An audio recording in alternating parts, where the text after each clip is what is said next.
Good afternoon. Welcome to My Advice and Build My Health webinar, Outflank your competition and with online quotes, and it's not by lowering your prices. Today, we're going to discuss the benefits of price transparency in healthcare. My name is Rachel Lemieux, and I'm the marketing director for My Advice. And we also have Chad Erickson here. He will be our moderator for the event and dealing with Q&A at the end. Some housekeeping tips before we jump in. We'll wait and answer all the questions on until the end. We have a lot of people on, so we want to make sure we just kind of get to them all at the end. But as questions come up, please use that QA feature or the chat section. We'll keep a close eye on that and make sure that we get to all of these as we can.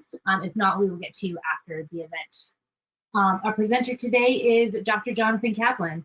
Dr. Kaplan is a board-certified plastic surgeon based in San Francisco and founder and CEO of BuildMyHealth, a price transparency lead generation platform. He's also a contributor to multiple publications, including Newsweek, Modern Aesthetics, MedCity News, and Medical Economics. And so, yeah, that's really it. Short and sweet. And I'm going to now turn it over to Dr. Kaplan. Thanks so much, Rachel. Appreciate it. And thank you, Chad. Thanks, My Advice, for partnering with me on this webinar. And yes, I like to keep those bios short and sweet rather than going through all the different awards I won back in junior high. But yes, today we're going to talk about how to outflank your competition with online quotes. But I know you're thinking, oh, well, you just give online quotes and you make it as low as possible. That's how you outflank your competition. That is not how you do it. The way you do it is you capture the consumer's contact information before your competition does. Now, how do you do that? Stay tuned and we will explain to you how we capture that contact information before your competition so that you can outflank them. Now, if you think about your typical sales funnel, you've got, the people at the very bottom, those are the people that are ready to come in, but there's going to be fewer of those people. So you really need to be generating a lot of leads from the top to get them through that sales funnel. So eventually you'll have as many people as possible who are pulling that trigger and getting a procedure done. And this is either a medically necessary, non-urgent procedure or an aesthetic cosmetic procedure. So you've got the people at the bottom who are ready to book online, and so that's great. But again, few and far between. Then in the middle of that sales funnel, the call to action button that you have on your website that will get that person's contact information, you could have the contact submission form. The only problem with that is you then have to manually respond to that, book online or give us a call. Those are great call to action buttons, but again, not everybody is going to be ready once they get on your website to call somebody, to talk to somebody. Maybe they just want to look around. But the thing is, you can't just follow a bunch of clicks on your website. You need to find out who these people are. So you need to have a great call to action button that will get people that are just starting the research at the top of the funnel, and then also getting everybody throughout the entire funnel. And so what I have found, the call to action button to put on your website to end all call to action buttons, the mother of all call to action buttons to get the person's name, email address, and phone number is get a quote now. Having that button on your website, that captures everybody's attention. Everybody wants to know that. And it doesn't make them a price shopper just because they want to know how much something costs. I mean, think about, put yourself in their shoes. If you're going to a car dealership, you want to know how much the car costs before you go. If you're going to an open house, you want to know how much that house costs before you go. You don't want to waste your time. Patients are the same way. Again, they're not necessarily price shoppers. Some of them may be, but some of them are serious customers or consumers that just want to know how much it's going to cost before they get in. So giving them that opportunity to click on get a quote now to get that instant gratification to find out how much it costs in exchange for their contact information is a great way to generate leads and outflank your competition. So in this example, this is Dr. Russell Babbitt. He's up in the Northeast. He is a My Advice client. And just to clarify, this is a great website. I love his tagline, a tailor for your birthday suit. But just to make it clear, My Advice does not plaster their logo across every website they do. That was just to highlight that it is a My Advice website that he likes, I'm very happy for him that he's got a great looking website that they have produced. Now, one of the things about this website is that it's got several great call to action buttons. There is the request a consultation. There is also get a quote now. There's also a call to action button of a phone number. And there's also the call to action button of a chat bot where the consumer can check pricing. So these are all great call to action buttons. However, there's some that are going to be more likely to capture somebody's attention. Again, person may not be ready to schedule a consultation. They may not be ready to call and talk to somebody. I'm not saying don't put those call to action buttons on there. You absolutely, I mean, if you look at my website, those call to action buttons are on there as well. But there's just some that may be more likely to get person into your sales funnel to capture their contact information. So I want to show you the chatbot that our platform has created. The way that chatbot works on Dr. Babbitt's site and all of our other providers' websites is the consumer can click on that chatbot. They can choose a category, and if it's an insurance-based service, they can choose their insurance plan. But listen, this example, they're going to choose breast lift with silicone implants. They're going to put in their email address, and we don't show them the price right there on the chatbot. We require them to put in a real email address so that when they get an email, if they put in their correct email address, that's when they'll get their estimate. So this email goes out automatically to the consumer so they can see a breakdown of all the cost, and then they can also see the patient's email address that they just entered. And so this is, of course, my example for me. But you can also, the doctor can actually turn on several other things. They can say, well, we also want their first name, their last name, their zip code. Dr. Babbitt has chosen not to ask all those things, and that's fine. He just wants to be quick and dirty, and that's totally fine. But the doctor, when they choose to put a chatbot, our chatbot on their platform, they have the ability to decide how many different things, how many other different bits of information they want to request. But either way, the patient has to at least put in an email address so they get an estimate and your office staff gets an estimate, and so they can see the patient's contact information and follow up with them. Now, there's also the other call to action button up at the top, which is get a quote now. And that is just a more fully functional price estimator that can live on your website. And this is, again, a price estimator that we've embedded on Dr. Babbitt's website through MyAdvice, through their cooperation.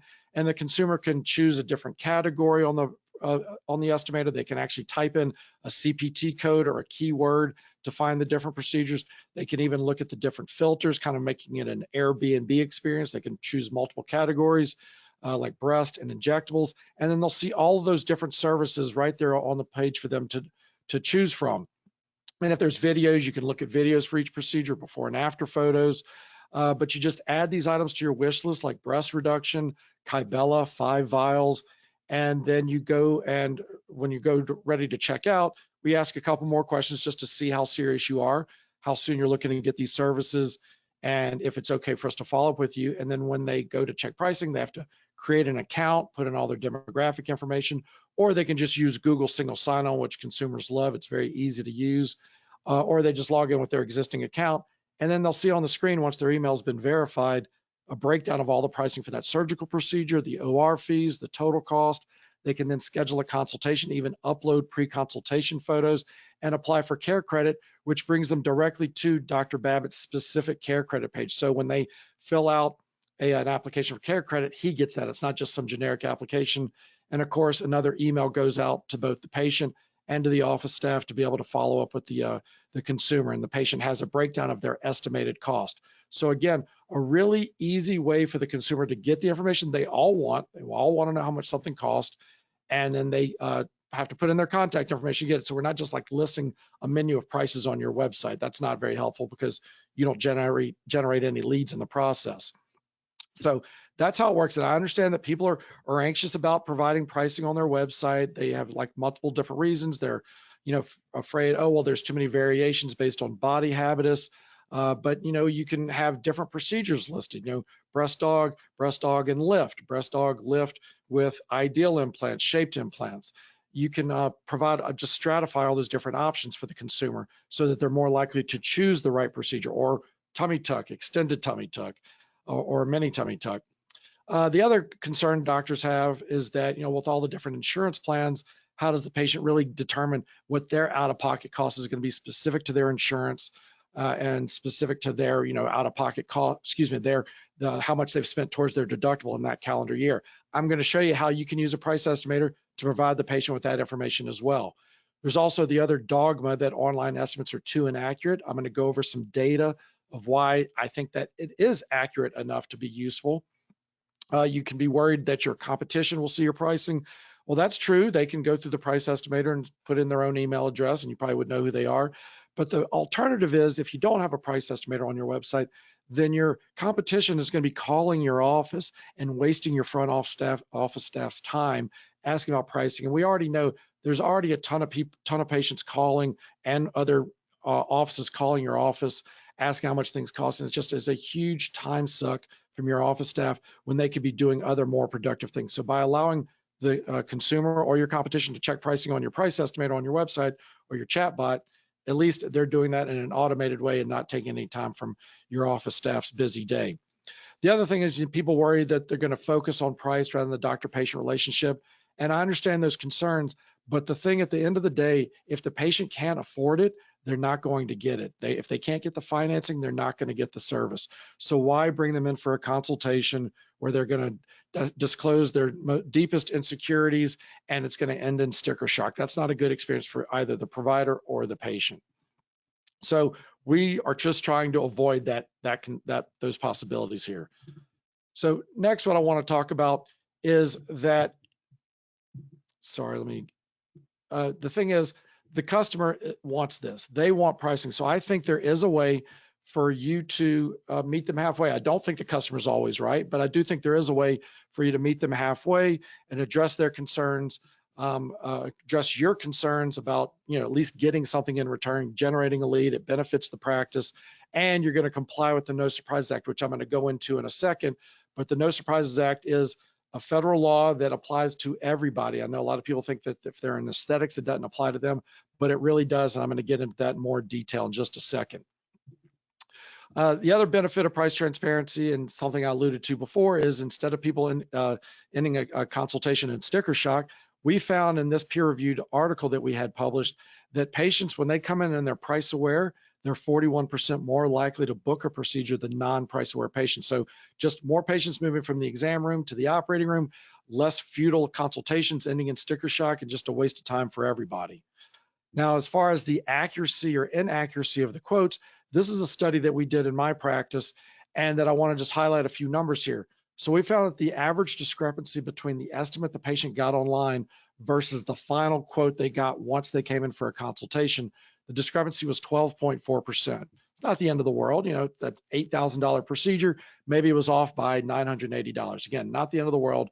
The patient is told ahead of time before when they're scheduling their consultation, okay, that estimate you got is an estimate, and then you can maybe potentially send them other estimates if you're afraid that they chose the wrong procedure.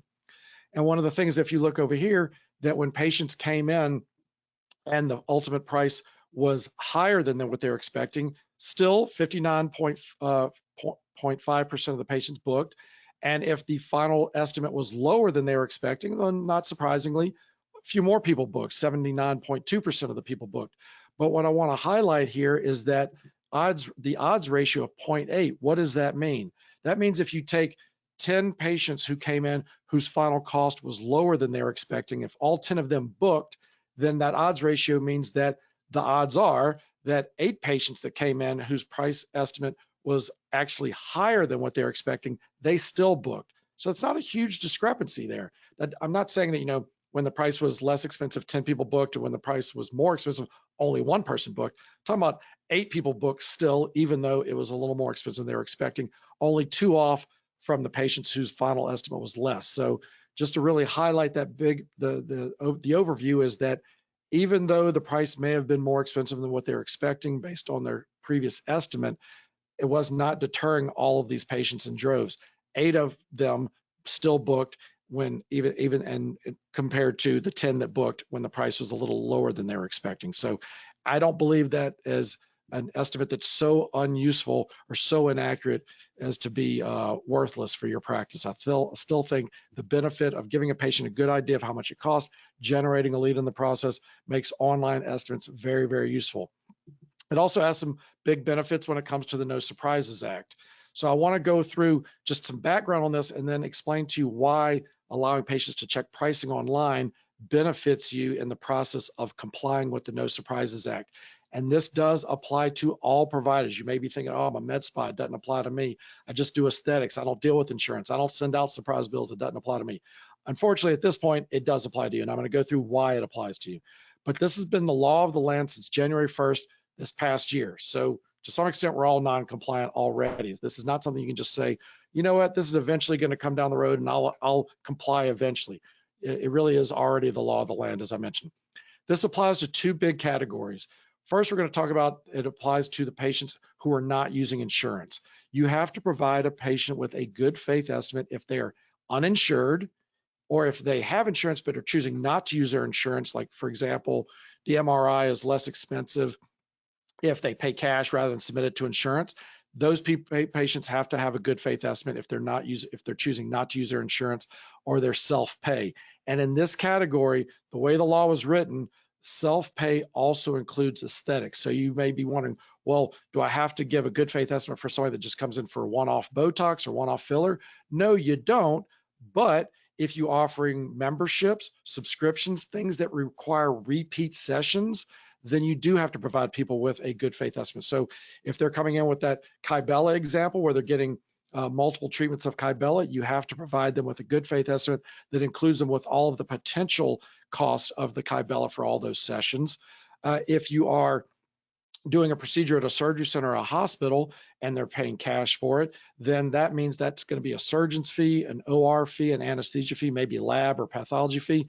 When it's all those multiple fees, multiple providers, you have to provide a good faith estimate when they're paying cash for that instance. So I'm trying to make the point that even though you think you're going to be able to get out of it, if you're offering laser hair removal that requires 6 sessions, you got to provide a good faith estimate. If you're a family therapist and you're doing 6 sessions with a family, you got to provide a good faith estimate. So you're not excluded from the good faith estimate at this point when patients are not using their insurance, they're self-insured, or uninsured, or they're self-pay. So that's one major category. The other major category is if patients are using their insurance and they're out of network. If they're going out of network, and I know there's some people on this call that take insurance still, that if they're going out of network with you, if you provide out of network services, not only do you have to provide them with an estimated cost of what their out of pocket expenses are going to be if they're going out of network with you, you also have to provide them with a consent that they must sign saying that they understand they're giving up their rights to avoid surprise bills. They understand they're going out of network and that they're going to have to incur the bills associated with going out of network. So 2 major categories with the No Surprises Act: not using insurance when it's out of network. That applies to all providers who are offering those services. The other thing that applies to all providers is that you all have to put 2 notices up by your front desk or wherever patients check in or schedule appointments or schedule procedures or pay bills, wherever that is within your surgery center or your office, you have to put 2 notices up. One notice is a standard notice saying that patients have a protection against surprise bills. The other notice is saying that the patient has a right to a good faith estimate. So you have to physically post these at the front desk. You also have to put them on your homepage of your website. You don't have to put the whole notice on the homepage. You have to at least have a link on the homepage of your website. And MyAdvice, of course, can help you comply with that. These different notices, if you want a copy of them, you can download them at nosurprisesact.com. It's the bolded URL at the bottom of the screen. But if you go to nosurprisesact.com, you can download these 2 notices that you are all required to put at your front desk. And I'm sorry to say it, but you do. So moving on. How are these estimates different? The good faith estimate for cash pay versus the estimates that you're doing for out-of-network services. So at the good faith estimate, you have to have the cost for each provider or for multiple sessions, as I mentioned before. So again, if it's going to be at a surgery center, you got to include the cost for your fee, the OR fee, the anesthesia fee. And most of people who are operating at a surgery center, they already have the fee schedules for the OR and the anesthesiologist. So you just need to incorporate that into your good faith estimate along with your fee. And if it's a breast reduction, for example, that they're paying cash for, and you're going to send it off to pathology, you need to include what the cash pay rate for that pathology is going to be. So you have to include all of the providers that are involved. And if it's a service that requires multiple sessions, you have to provide that estimate. And then you have to also provide a disclaimer that says that if they get a surprise bill for a service that they should have known about ahead of time, so not an emergency crazy thing that happened, but something they should have known about ahead of time, if you send them a bill for that expected service after the fact that you didn't disclose before, and it costs more than $400 than what was included in the good faith estimate, then they can launch a dispute against you. So you have to provide them with that disclaimer, letting them know that they can launch a dispute if it's greater than $400 for a reasonably expected cost. Again, if it's like some crazy emergency thing, they had to go to the hospital, whatever, that they can still launch a dispute, but you're going to win that dispute because that was not a reasonably expected service. But you have to provide the good faith estimate with a disclaimer. So that's for cash pay services. For out of network, you have to provide the cost of your service, not everybody's services, that's not built out yet, but for your services, you have to provide them what their estimated out-of-pocket cost is going to be based on the out-of-network allowable, based on what you're going to balance bill them, based on what they've already paid towards their out-of-pocket, their deductible, their out-of-pocket maximum that year for their out-of-network benefits. If they don't have out-of-network benefits, then you got to let them know that they're on the hook for the whole thing. So you got to give them that cost for you for that out-of-network service. Plus, you have to provide them with a consent saying that they're agreeing to go outside of their network.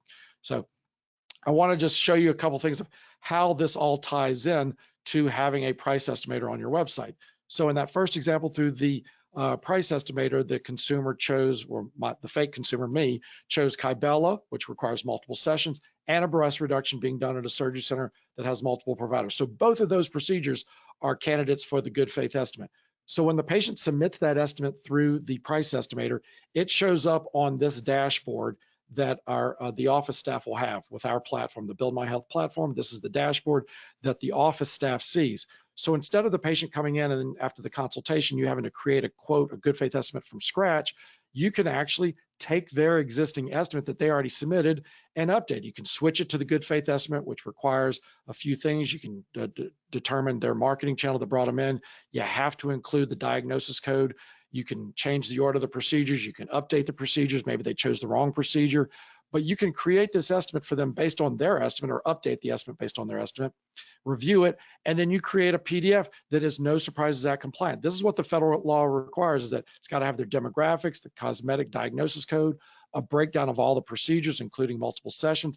And this is that disclaimer I was talking about. This must be included in the quote that says that if they get a surprise bill after the fact that's more than $400, they can launch a dispute. That has to be included. And at the bottom, they sign it. So just like you are normally having your patients sign the quote, now they're signing a quote that is a good faith estimate, is in compliance with federal law. So that's what's really nice about having them submit the estimate ahead of time. You can just take that and run with it, update it as needed. You don't have to start from scratch. You don't have to pull out a few additional sheets of paper out of a drawer. It's all included in your quote. So when it comes to insurance, this is pretty awesome what I'm going to show you here. If you offer insurance, patients can actually check their estimated cost out of pocket specific to their insurance plan and specific to what they've spent in that calendar year for their deductible and whatnot. So here's an example. Again, on your price estimator, if you offer insurance, they will get on that page. They will choose their insurance plan. We're going to choose United Healthcare because that's mine. And after they choose that, they can scroll through all the different categories you offer. Maybe it's a surgery center or a hospital they're looking at. Maybe it's your office. And let's say they're considering getting an upper GI, an endoscopy, like an EGD. They can choose that category, or they can go back to the filters, choose a couple different categories if they know they need multiple services that are going to be covered by insurance. They can even switch their insurance, or they can, as I mentioned before, they can search the procedure, for example, EGD. They can put in the CPT code 43239 if they happen to know it because they already saw their doctor and they told them that's what they needed. They can add this item to their wish list. And then, since it's a little different, it's insurance, we can ask them what their deductible is, what their out-of-pocket maximum coinsurance is, but they probably don't know that off the top of their head. But they do have their insurance card in their wallet or their purse, and so they just put in their member ID number, their first name, last name, date of birth, and again, we still ask them for contact information, and then our system can provide them with the negotiated rate that you've uploaded, but then we can also show the ancillary fees, and then because we're doing the real-time eligibility, we're able to see how much they put towards their deductible out-of-pocket maximum, so they can see what their out-of-pocket cost is going to be versus what the insurance is going to pay. And then there's also an email that is sent to them and to the office staff. So if anybody is watching that is used to dealing with insurance, you know this is called real-time eligibility, that you're used to doing this by the back office staff calling the insurance company and you're waiting on hold to find out how much they've spent towards their deductible. Well, now instead of you sitting on hold trying to deal with all this, this is all being pushed to the consumer and letting the consumer do it, taking all that headache off your back office staff, reducing their potential for burnout, letting the consumer know that, yes, even though I have insurance, I still owe something out of pocket. And that helps them with their healthcare literacy, or their health insurance literacy, I should say, because patients come in all the time. Even I feel it a little bit when I go and I go see a doctor and I still have to pay a copay. it aggravates everybody. They're like, I have insurance. Why do I have to pay a copay? Well, if they are upset about a $40 or $50 copay, they're certainly going to be upset finding out that they owe $1,800 to get that out-of-pocket service. So now you're providing with that information ahead of time. So by the time they come in, they're prepared and they're less likely to yell at you or your business manager when they let them know, it's like, oh yeah, that price that you owe, that is what you owe out of pocket before your insurance will kick in. And then once they come in for the consultation, you can provide the official No Surprises Act quote for them that includes all the demographics. In this example, just the diagnosis code, a breakdown of all the procedure pricing, and because it's out of network, showing them what their out of network responsibility is. And this is that surprise billing protection form that the federal government has issued that you must include if you're going to have a patient do an out of network service. They have to have this consent saying that they know they're giving up their rights to surprise billing or surprise billing protections. And then they sign the quote along with the consent, just like they would have signed the quote anyway. So that's just a really nice way of allowing the consumer to submit the wish list ahead of time, the estimate ahead of time. And once they come in for a consultation, you pick up where they left off, you update it as needed. Maybe they needed a different procedure, you resubmit that because you've already got their insurance information. You just resubmit that real-time eligibility and update the quote as needed. So again, letting them check that price, come in for the consultation, get the official quote, update it, and then produce the good faith estimate or the out-of-network estimate plus the consent form. So pretty cool. Other benefits of price transparency is that when you upload your procedures and pricing to our platform so that the patient can have that price estimator on the front end that they can choose procedures from, that when you upload the pricing, you can see how your pricing compares across our network. So the consumer doesn't see this breakdown of pricing, only the provider does. And you can see how your prices compare from the top level at the US all the way down to the zip code if we have the data. Just helps you determine where you fit within the competitive landscape. We do it for non-surgical services. You can see how your prices compare for lip injections and even for insurance-based services, a CT scan. So maybe there's no radiology facilities on the call, but this is for even breast reductions that are covered by insurance. We can upload with our proprietary tool, upload all of the negotiated rates you have in your spreadsheet. So you don't have to enter each one of those in. We can do it really easily for you, but you can also see how your negotiated rates compare to everybody. So you can see how good or more likely, unfortunately, how bad your negotiated rates are because everybody's rates are kind of bad now. But anyway, it's just really nice. Even for insurance, you can see how your rates compare. So resources. Again, you can head on over to nosurprisesact.com. You can download those notices. Those 2 notices you have to put at the front desk, but you can also download those disclaimers, the consent form for out-of-network estimates, the disclaimer for a good faith estimate. You can download all of that at nosurprisesact.com. If you want to read an overview of the No Surprises Act, this is an article I wrote in Newsweek. You can just Google it. I wrote this actually with U.S. Senator Bill Cassidy. He is a gastroenterologist, specifically a hepatologist, and he was one of my professors in med school. And so I met him back in med school. We've stayed in touch over the last several years because he was always working on healthcare price transparency. I've been involved in healthcare price transparency efforts. And once he got this No Surprises Act passed, he is the co-author of it. He's actually a Republican, and he passed the No Surprises Act as the co-author with Maggie Hassan, a Democrat from New Hampshire. So it's true, bipartisan efforts, we can still get along and get things accomplished. But he was the co-author of the No Surprises Act. So I wrote this article with him in Newsweek that just gives a nice overview of the No Surprises Act. So feel free to read more about that because so many people don't even know this act exists, and so many people don't know that it actually does apply to them as a provider. But in conclusion, capture more patients before your competition does by offering them estimates and generating leads. That way you can generate a huge email database of leads so that if Google's not treating you right with the algorithm, your Instagram's not giving you too much love, then if you have a huge email marketing database, then you own your marketing. Then you don't have to rely as much on Google or Instagram. You can just send out a big a big e-blast once a month or once a week, letting people know the services you offer, and then you can own your marketing. And then also use this No Surprises Act legislation as an opportunity to streamline your workflow. I mean, you're already doing a lot of these things. You're already creating quotes. Now just use it as a way to do it more efficiently. So don't think of it as a burden, but as an opportunity to create those No Surprises Act compliant estimates and also allow the patients to do all of their real-time eligibility for insurance-based services. So thank y'all so much. I'm excited to take some questions. And also, If anybody is interested, you can use the promo code MyAdvice to get a 10% discount on an annual subscription. All you have to do is head on over to buildmyhealth.co/providers. That's buildmyhealth.co, not .com, /providers. And again, you can download all those resources at nosurprisesact.com. So hopefully we have some questions, and you can start entering them into the panel over there on the right. And let's get to it, Chad. Sounds great. Dr. Kaplan, thank you. It's always fun to connect with you. I mean, I was able to see you at the ASAPS conference in San Diego, a couple months ago, and catch up briefly as you were coming in to speak for the day, and I was heading back out as well. But always good to see you, and appreciate you taking the time from your busy schedule to be here and to educate. My pleasure. Everyone who's here today.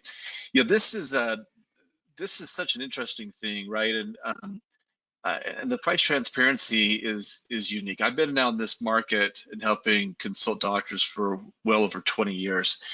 And I remember years ago, it was all about, doing secret shoppers, right? And could you get your staff to go out and do those? You talk about how it just clogs up the funnel, right? Now you think you got this lead, but why is this person ghosting us? Well, it's because they're fake. Right, right. So the prices are known, right? So your competition knows them. So, even in our space, everyone knows what we charge. We know what all of our competitors charge. And so trying to hide it really isn't doing anything. So the transparency really is the way that things have really progressed in today's world. And so it just makes sense. So a couple questions that came up is, this looks amazing. How long does it take to set it up initially?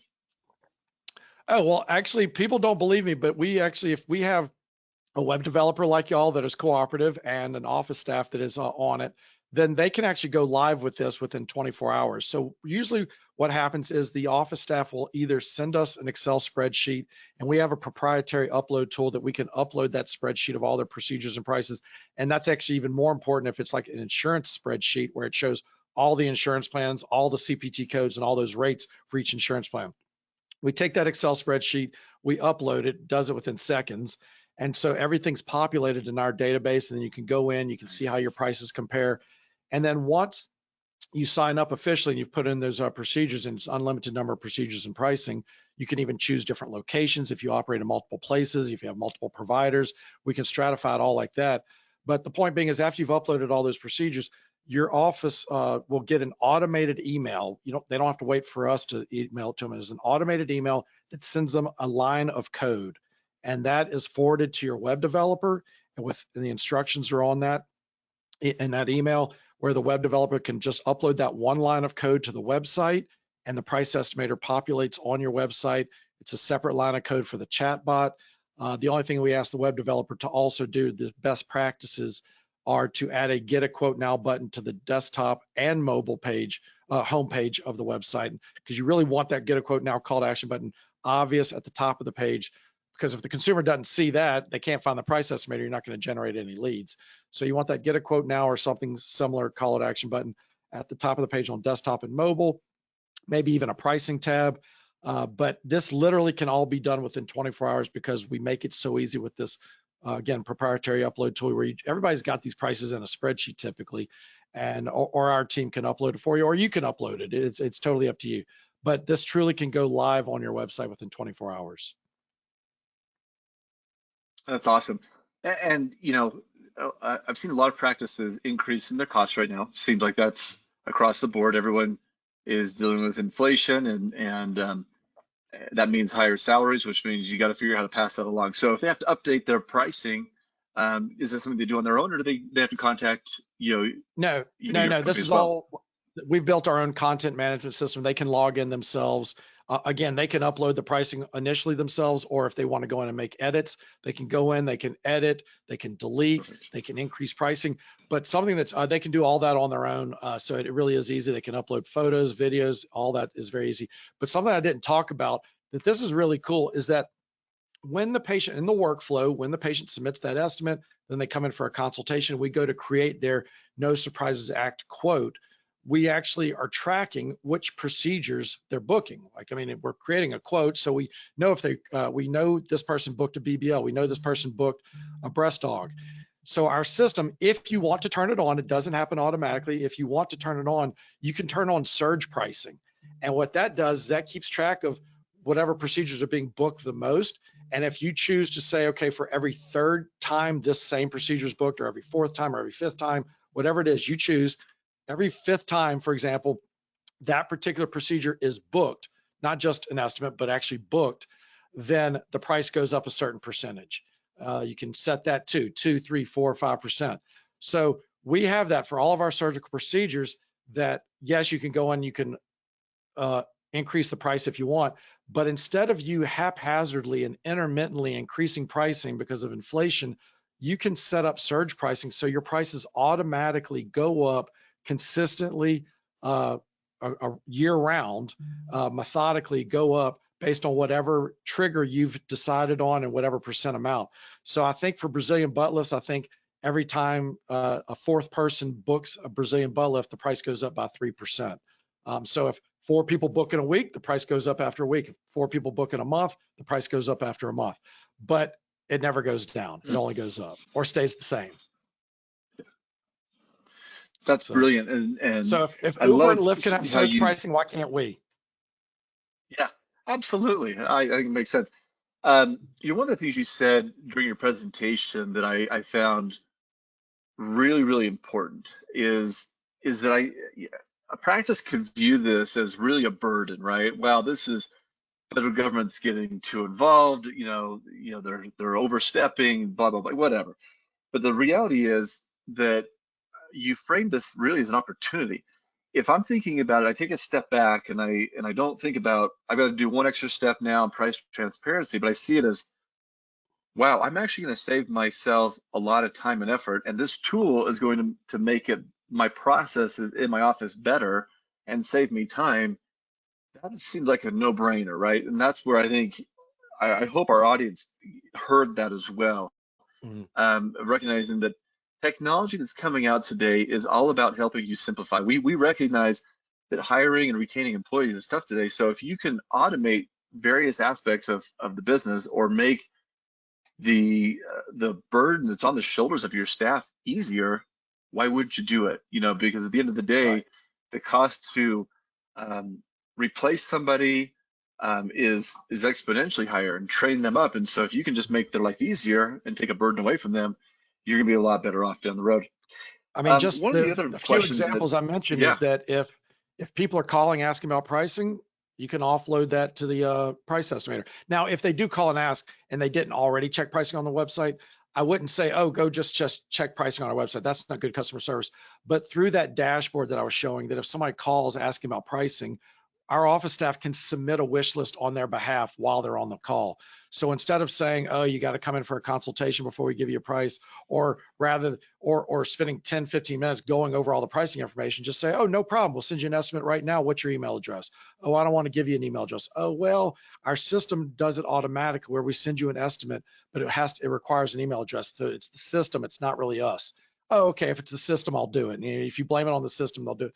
And so it's just much more efficient. So now you're not wasting a ton of time on the call. You're not going through some silly scripts beating around the bush. You're just sending them an estimate if they didn't already check it online.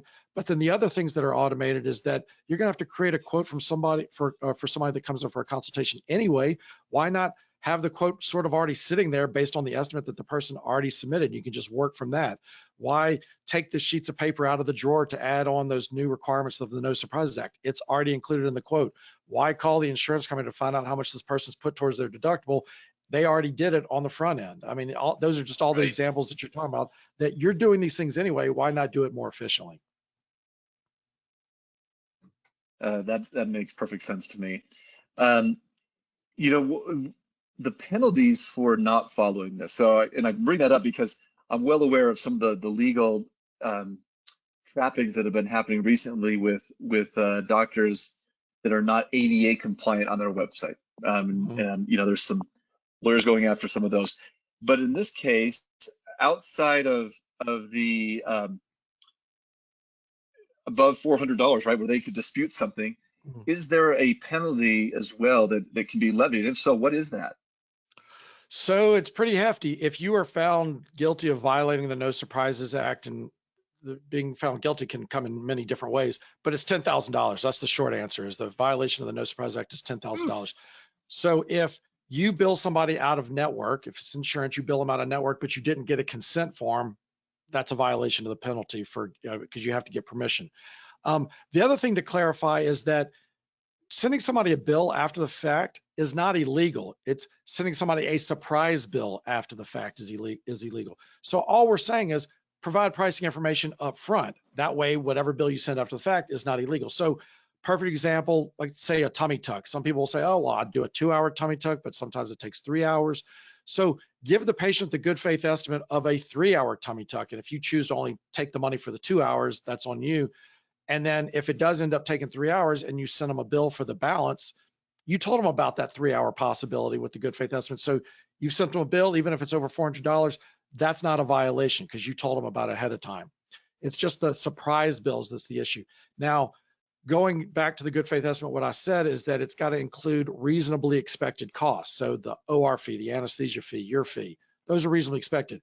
But if they have a PE during the operation, they need an ambulance, and they go to the ambulance, they have to go in the ambulance, they don't have insurance, and they have to come up with a several $1,000 bill to pay the ambulance. I guess they could technically still launch a dispute just the way anybody can sue you for anything, but they will not win that dispute, even though it's more than $400, even though it is a surprise, no doubt about it. It was not a reasonably expected outcome. So I think it's pretty easy to avoid getting that $10,000 penalty as long as you just provide the reasonably expected cost ahead of time. Sending a bill after the fact is not illegal. It's just a surprise bill is what's illegal. Got it. So in my case, I've got gonna have my ACL rebuild here in a week and a half. So prior to that surgery here in 10 days, I'll have an office. It's already scheduled, but I'll have a call with the office. They're going to go over pricing in advance of kind of, here's the estimates for the surgeon, for anesthesia, for the surgery center, etc. And I'll have a pretty good estimate of where that is. And that's right. And then they're covered. That's correct. That's correct. And then also it gives them an opportunity to ask for whatever money up front that you have to pay, if you haven't met your deductible yet, or you're out of pocket maximum and you have to, whatever your co-insurance is, that gives them an opportunity, because they're telling you what it's going to potentially cost. They're going to get that money up front, and then your insurance will hopefully take care of the rest. But yeah, that's the other benefit of telling people how much it costs ahead of time, is because you can collect your portion of it ahead of time, of whatever part is going to be out of pocket. Yeah. So again, I like this because we're talking about the benefits of this, which is really, really important. The other thing that I love that you do, Dr. Kaplan, is we're very like-minded, right?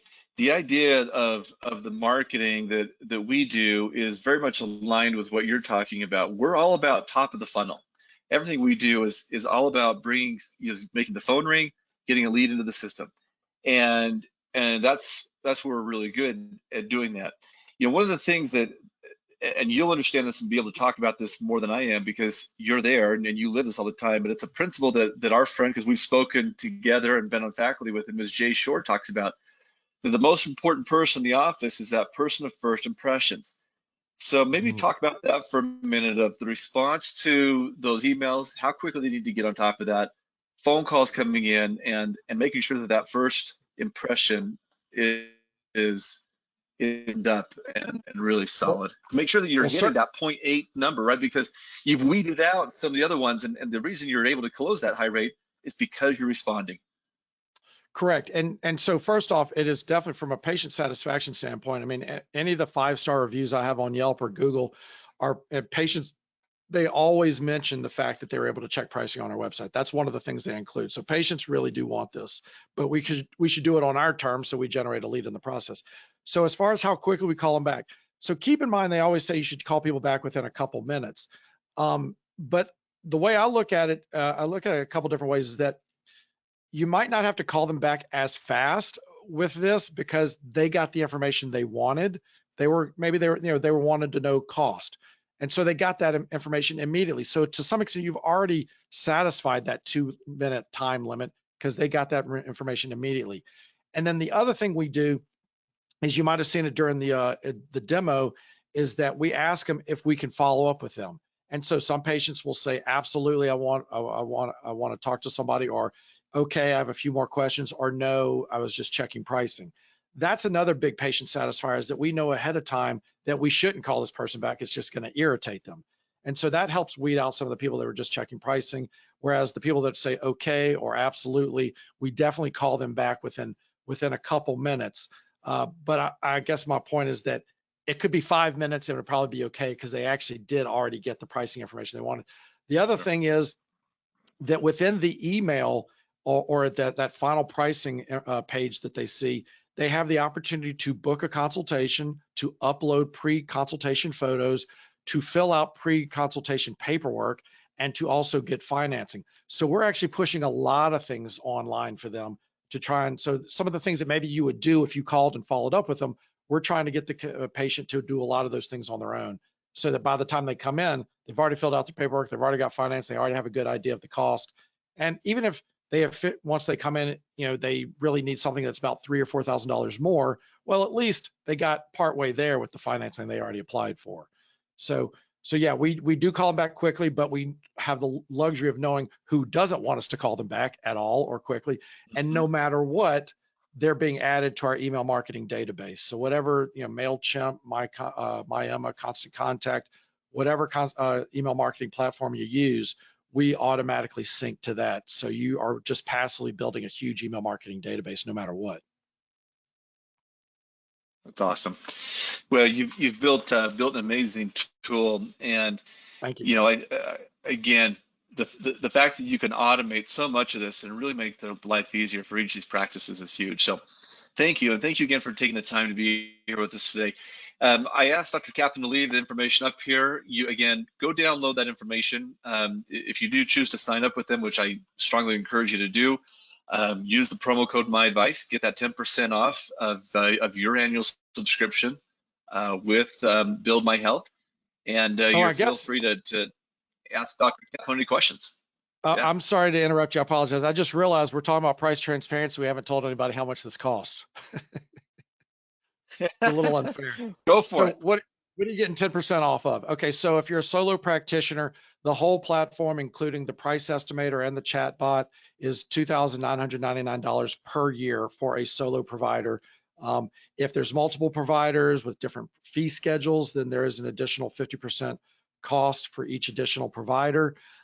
If you are planning on using the insurance part of the platform, that's $29.99 if you're a solo practicing provider.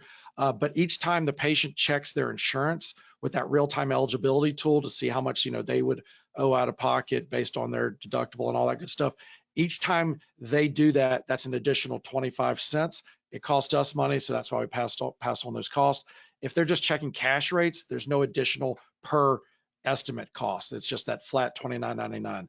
If you're a surgery center, it's more expensive. If you're a hospital, it's more expensive. But anyway, at the most basic level, for whatever providers out there that's interested in this, it's $29.99 to start.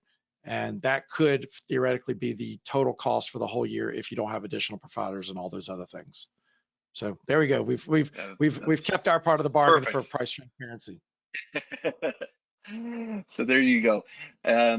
Again, reach out to Jonathan at buildmybond.com. Dr. Kaplan, thank you for, again, taking the time to be here. And we'll have this recorded. So if you want to watch it again, it will be sent out to you. There might be some in your practices that you're like, wow, I got to share this with somebody else. Please do. Please feel free to share this link with anybody that you feel would benefit from this. So we appreciate it. Have a wonderful rest of your week, and we will talk to you soon. Good luck on your surgery. Thanks so much for having me.